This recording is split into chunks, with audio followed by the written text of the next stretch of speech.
تک ہمیں توفیق عنایت فرمائے، یعنی بلغنا یعنی پہنچا دے ہمیں ماہ رمضان تک۔ اچھا پہنچا دے تو کیا کریں اس میں ماہ میں؟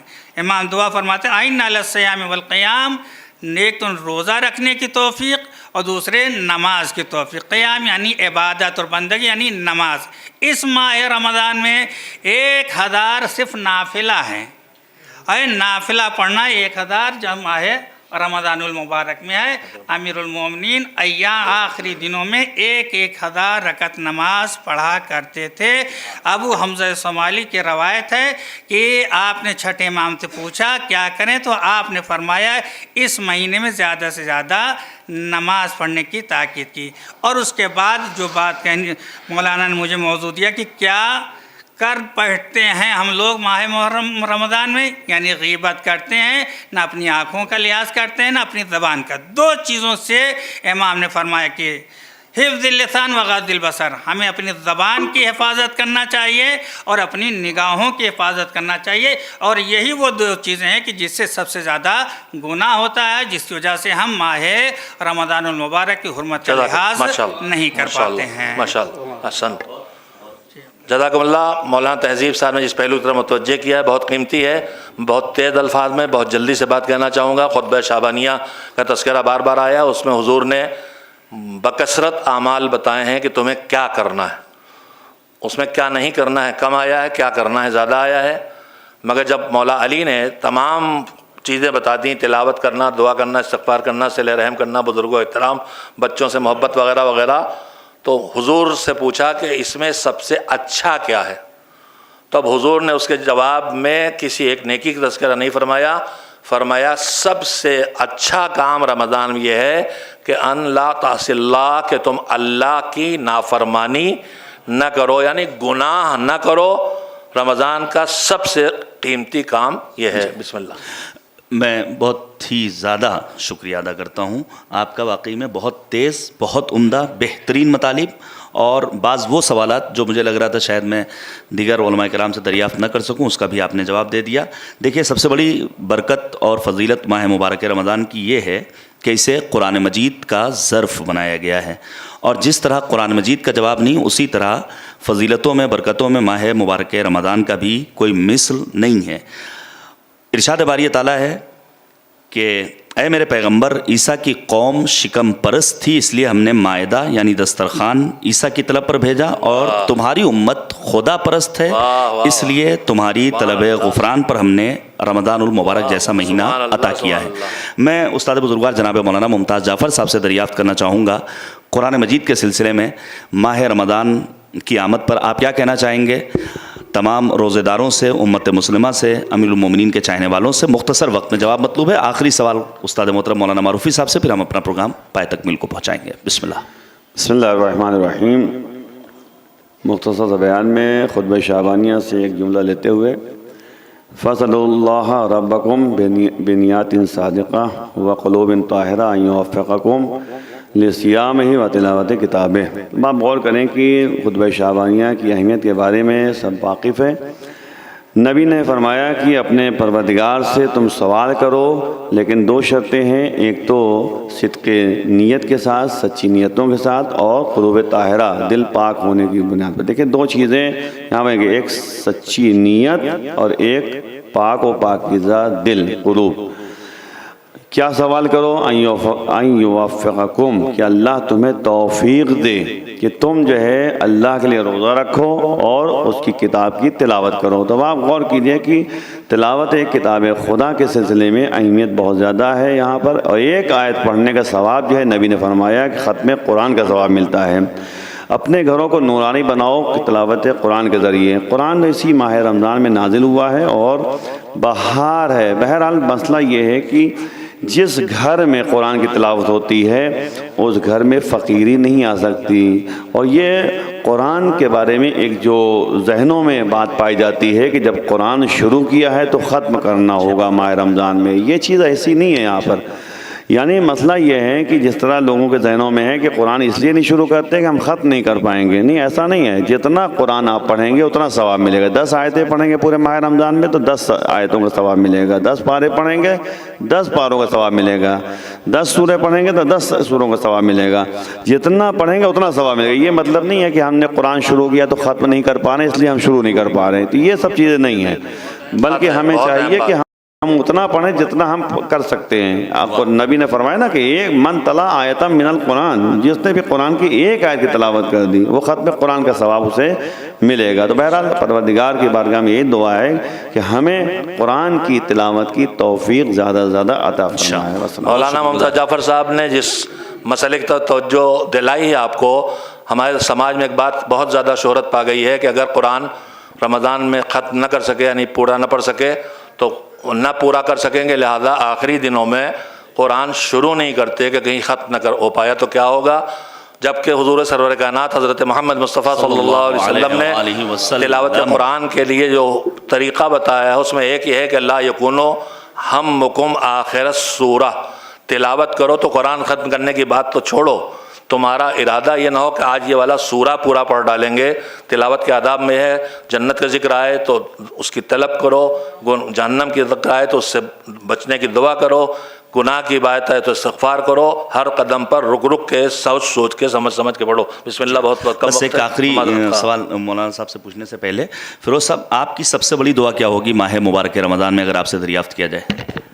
میں بہرحال یہ سب سے بڑی چیز جو میں آپ کو بتانا چاہتا ہوں کہ اللہ نے اس ماہ رمضان میں ومن شہد فلیصم ہو جو کہا ہے کہ جو شخص بھی، میں نے صرف ایک جملہ لیا ہے کہ جو شخص بھی اس مہینے کو در کرے اس کو چاہیے کہ روزہ رکھے، اس لیے کیونکہ رحمتوں کا نزول ہے، برکتوں کا نزول ہے۔ توریت، زبور، انجیل، قرآن، جتنی بھی آسمان صفیہ اور قرآن نازل آیت نازل ہوں، جتنی ملائکہ روحیں سب اسی مہینے میں نازل ہوتی ہیں، اور ان سب چیزوں سے فائدہ حاصل کرنے کے لیے اس وقت تک انسان نہیں ہو سکتا جب تک کہ وہ اپنے نفس کو پاک اور پاکیزہ نہ بنائے۔ لہٰذا جب تک کہ نفس پاک نہیں ہوگا رحمت الہی سے فائدہ حاصل نہیں کر سکتا۔ لہٰذا انسان اگر لسان اللہ بننا چاہتا ہے، عین اللہ بننا چاہتا ہے، اذن اللہ بننا چاہتا ہے، ید اللہ بننا چاہتا ہے تو اس کو اپنے نفس کو پاک کر کے عالم امر سے جڑنا پڑے گا۔ ایک صلوات بھیج دیں اللہم صلی علی محمد وآل محمد وعجل فرج۔ مول صاحب حسن اختتام ہوگا آپ کے اس جواب پر۔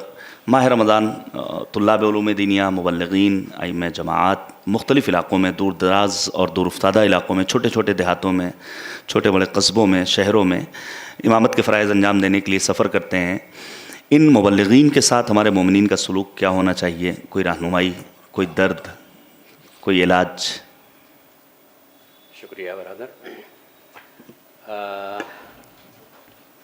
الحمدللہ تبلیغ کی راہ میں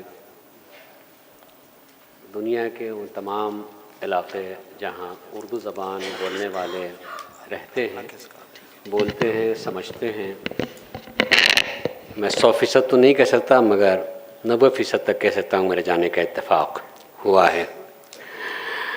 اس کے تجربات ہیں، ان تجربات کو چند لمحات میں نہیں بیان کیا جا سکتا مگر میں اپنے تاثرات کو کہہ سکتا ہوں۔ معمولاً جو کوئی بھی مبلغ بن کر کے قوم میں جاتا ہے، میں نے محسوس کیا ہے، ہو سکتا ہے کہ میں غلط بھی ہوں، کہ لوگ اپنا ہنر پہچانوانے لگتے ہیں۔ جانے والے اکثر جو ہے اپنا ہنر پہچانوانے کے کہ میں پہچان لیا جاؤں، میں سمجھتا ہوں کہ وہ غلطی ہوتی ہے۔ اور اے کاش کی اثر کو پہچانواتے اور اثر چھوڑ کر کے آتے، اور وہ اسی صورت میں ہوتا ہے جب انسان خود عملی اعتبار سے متاثر ہو اور بولنے سے پہلے اس کا عمل خود پہچانوانے لگے اور اس کا عمل مبلغ بن جائے۔ اور لوگ پہچانتے ہیں، یقین ہے کہ لوگ اس کو پہچانتے ہیں۔ جن کی مجمع میں تعریف ہو جاتی ہے وہ تعریف وہیں بھول جاتے ہیں، لیکن جن کا اثر ذہن اور قلب پہ ہوتا ہے وہ گھر میں بھی جا کے بیان کرتے ہیں۔ سبحان اللہ۔ اس لیے اپنے کو پہچانوانے کی صحیح اور کوشش نہ کیا جائے، صحیح اور کوشش کریں کہ جن عظیم ذوات مقدسہ کے پیغامات کو ہم پہنچانے کے لیے آئے ہیں اسے دل سے سمجھیں اور دل کی گہرائیوں سے لوگوں کے ذہنوں کے راستے سے ان کے قلوب تک پہنچا دیں. سبحان اللہ.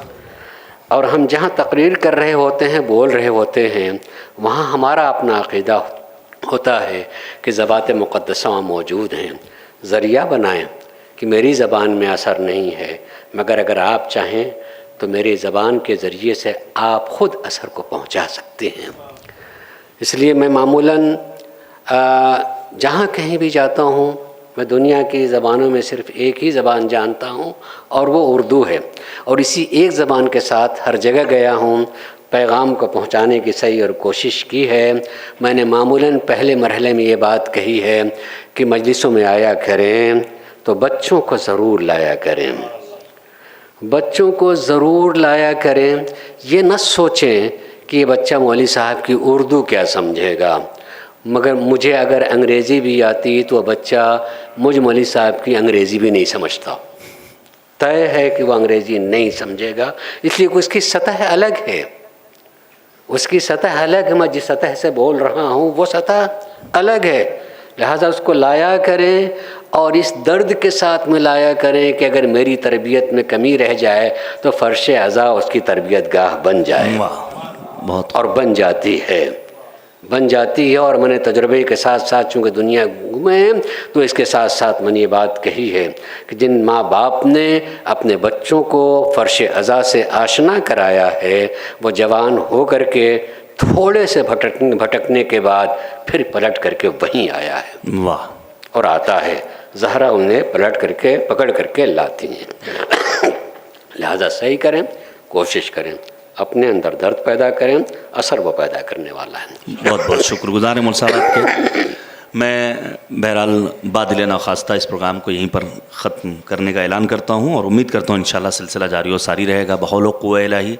مول صاحب اگر حکم دیں گے تو ہم اس سلسلے کو اسی طرح کنٹینیو کریں گے اور مختلف علماء کرام کی گفتگو مختلف موضوعات کے ساتھ آپ کو حضور پیش کرتے رہیں گے. ظاہر ہے کہ ہم معصوم نہیں ہیں، کم امکانات کے ساتھ بہت کچھ کرنے کی کوشش ہمیشہ کرتے رہے ہیں. اگر معصوم ہوتے تو ہمیں آپ کی فیڈ بیک کی ضرورت نہ ہوتی. چونکہ معصوم نہیں ہیں لہذا آپ کی فیڈ بیک کی ہمیں ضرورت ہے. آپ کی رہنمائیاں ہمارے لیے سنگ میل کی حیثیت رکھتی ہیں. ہمیں آپ کے مختلف مفید آراء و نظریات کا انتظار رہے گا. اپنی دعاؤں میں ہم سب کو یاد رکھیے گا. خدا کی بارگاہ میں دعا کرتے ہیں اللہم عجل لولیک الفرج والعافیۃ والنصر. خدا حافظ و ناصر.